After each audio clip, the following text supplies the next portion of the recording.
¿Estás cansado de mirar la rentabilidad por dividendo de tus ETFs y ver un 1,5% o con suerte un 2%? Es frustrante, especialmente si tu objetivo es generar ingresos pasivos, una renta con la que puedas contar. Ahora, ¿qué pensarías si te dijera que existe un ETF que el mes pasado declaró un rendimiento por dividendo anualizado del 7,7% y que el mes anterior fue del 6,3%?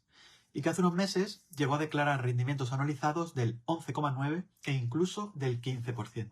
Y lo mejor de todo, no es una promesa anual, es un flujo de caja que te paga cada mes. Este es el ETF GEPI de la gestora JP Morgan. Sus siglas significan Equity Premium Income. En los últimos años se ha convertido en la obsesión de los inversores que buscan rentas. Parece la máquina perfecta de imprimir dividendos. Pero, ¿es oro todo lo que reluce? ¿Cuál es el mecanismo secreto que le permite pagar estas cifras astronómicas y además hacerlo cada mes? ¿Y por qué esta máquina de dividendos, en un año de mercado alcista como el que hemos tenido, se ha quedado tan atrás del Standard & Poor's 500? Hoy vamos a hacer la autopsia completa al ETF GEPI. Vamos a destripar su cartera, entender su mecanismo de covered calls y al final de este vídeo sabrás exactamente para quién es y por qué, a pesar de esos dividendos tan jugosos, este ETF probablemente no es para ti. Vamos a ello. De acuerdo. ¿Cómo genera GEPI este flujo de caja tan brutal y tan consistente? Si abrimos el capó y miramos su cartera, a primera vista, todo parece bastante normal. Vemos Nvidia, Apple, Microsoft, Amazon, las empresas que todos conocemos del Standard & Poor's 500. Y uno pensaría, vale, es un fondo más del S&P 500. Pero no lo es. Y ese es el primer error. GEPI no es un fondo indexado pasivo. GEPI es un fondo de gestión activa. Los gestores de JP Morgan eligen las acciones. Y si miramos su distribución, vemos la primera gran pista. GEPI no invierte en el Standard & Poor's 500 tal cual. Fíjate, tiene un 15% menos de tecnología que su índice de referencia. Un 15%. Y está sobreponderando, tiene más peso, ¿vale?, en sectores que se consideran más defensivos o de valor, como por ejemplo la industria, la sanidad o bienes de consumo básico. De manera que, primer punto de la estrategia, GEPI posee una cartera de acciones del S&P 500, pero seleccionadas activamente por ser, en teoría, menos volátiles. Pero claro, esas acciones, Apple, Microsoft, etc., no pagan un 10% de dividendo. La verdadera magia, el motor que imprime los billetes, es la segunda parte de su estrategia, la venta de opciones call cubiertas, covered calls, ¿de acuerdo? Sé que la palabra opciones suena a ingeniería financiera súper complicada, pero déjame explicártelo con una analogía muy simple. Imagina que eres el dueño de un piso. Ese piso es tu acción, digamos, una acción de Apple, por ejemplo. Tú quieres sacarle una renta a ese piso, ¿verdad? Así que decides ponerlo en alquiler. Publicas un anuncio que dice: te alquilo mi piso durante un mes a cambio de 1.000 euros.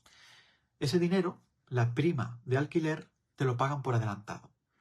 A cambio de esos 1.000 euros, tú firmas un contrato, ese contrato es la opción call, que dice que si el precio de los pisos en esa zona se dispara este mes, el inquilino tiene derecho a comprarte el piso a un precio que ya habéis fijado, un precio tope, ¿vale?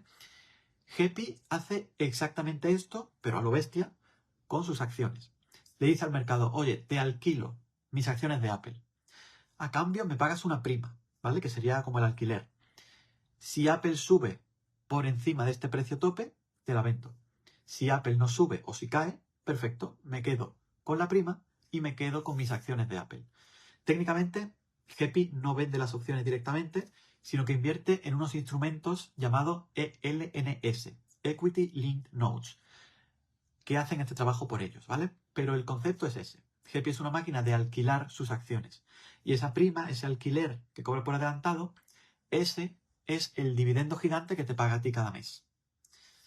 De manera que, en resumen, la fórmula de este ETF de GEPI es acciones defensivas más primas por alquilar esas acciones. Y con eso se pagan los dividendos. Suena perfecto, ¿verdad? Cobras un alquiler altísimo y además eres dueño de las acciones. ¿Dónde está el truco? Bueno, en un mundo ideal, si el mercado se queda plano o cae un poco, GEPI es el rey. Se queda con sus acciones y con el alquiler. Gana dinero, el dividendo, mientras el resto pierde. Esto suena genial, pero ¿dónde está el truco? ¿Cuál es el coste que pagamos nosotros por esos dividendos mensuales tan altos? El truco, y quiero que esto quede clarísimo, se llama potencial de subida, el upside. Al alquilar tus acciones, al vender ese contrato, la call, GEPI está poniendo un techo a sus propias ganancias. Está diciendo, si el mercado se dispara un 20%, yo no participaré en esa subida. A mí me basta con el alquiler, con la prima que ya he cobrado. Usando una analogía muy visual, podríamos decir que el Standard Poor's 500 o un ETF como el VOO, por ejemplo, es un Ferrari. Está diseñado para una sola cosa, para crecer lo más rápido posible. GEPI, por su parte, es como una furgoneta de reparto. Está diseñada para una sola cosa, generar flujos de caja, es decir, generar dividendos cada mes, mensualmente. ¿Qué pasa si pones a competir a un Ferrari y a una furgoneta en un circuito de carreras? Que es lo que ha sido el mercado en este último año, ¿no? No me creas a mí. Vamos a mirar los detalles oficiales del propio fondo, ¿de acuerdo? Aquí vemos la rentabilidad acumulada, ¿de acuerdo? Esta tabla compara a GEPI, lo tenemos en morado, con su índice, el Standard Poor's 500 Total Return, que está en naranja.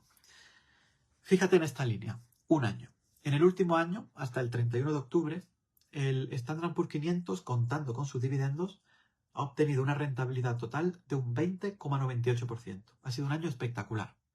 Es decir, el Ferrari ha corrido de lo lindo, ¿verdad? Pero ¿qué ha hecho GEPI en ese mismo año? Incluso contando con sus superdividendos.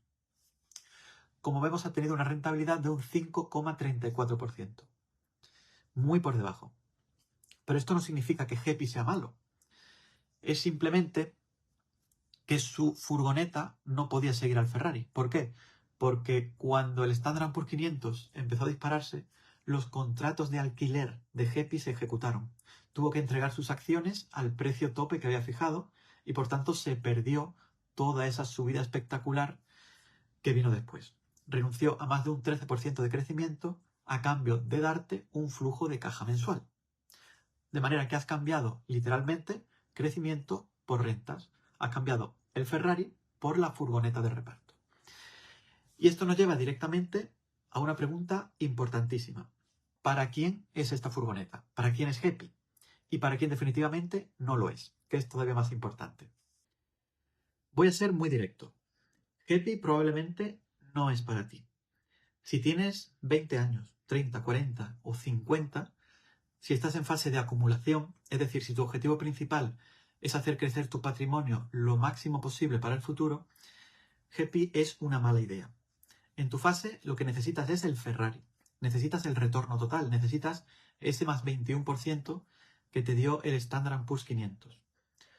¿Por qué iba a querer un 5% de rentabilidad total solo para que te paguen un dividendo que con suerte vas a tener que reinvertir, por supuesto, pagando impuestos por el camino? Estás frenando tu interés compuesto. Estás intentando ganar una carrera de Fórmula 1 con una furgoneta de reparto.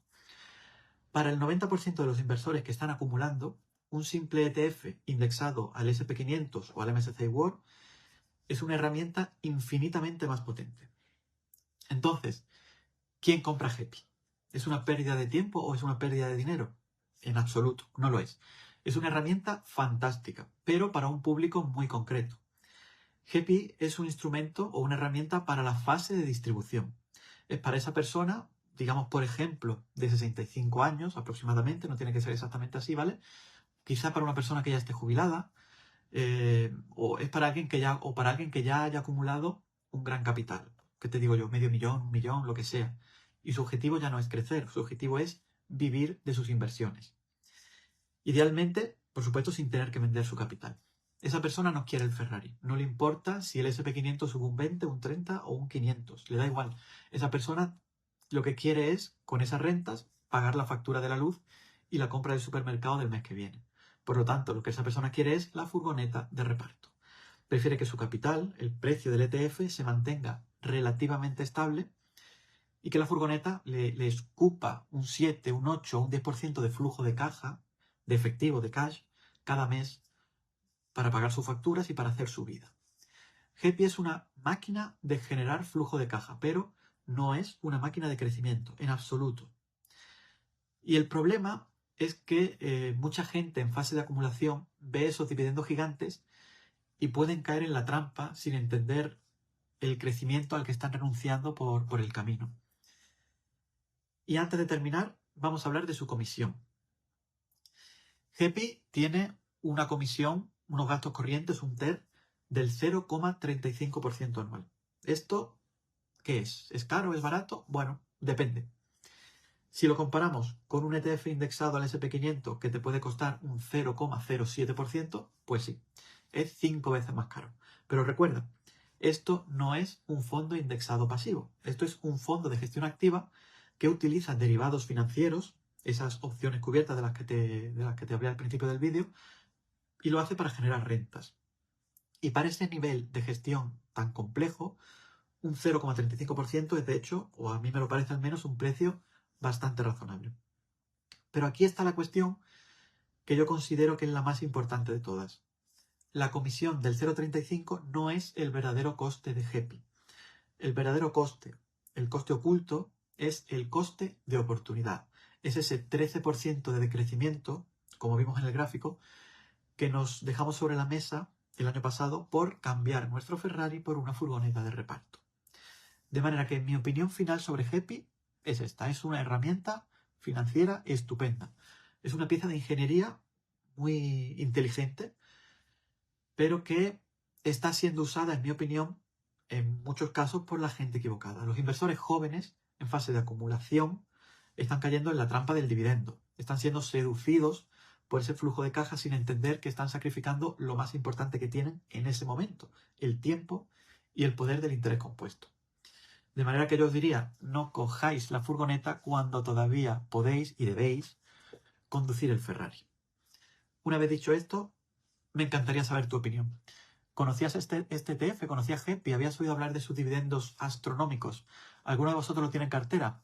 ¿Estáis ahora mismo en fase de acumulación o en fase de distribución? Me interesa muchísimo leer vuestras estrategias. Y con esto llegamos al final del vídeo. Si te ha resultado interesante, por favor, déjame un like, suscríbete y pincha en la campanita para no perderte ninguno de nuestros vídeos. Nos vemos en el próximo vídeo donde seguiremos dominando la inversión.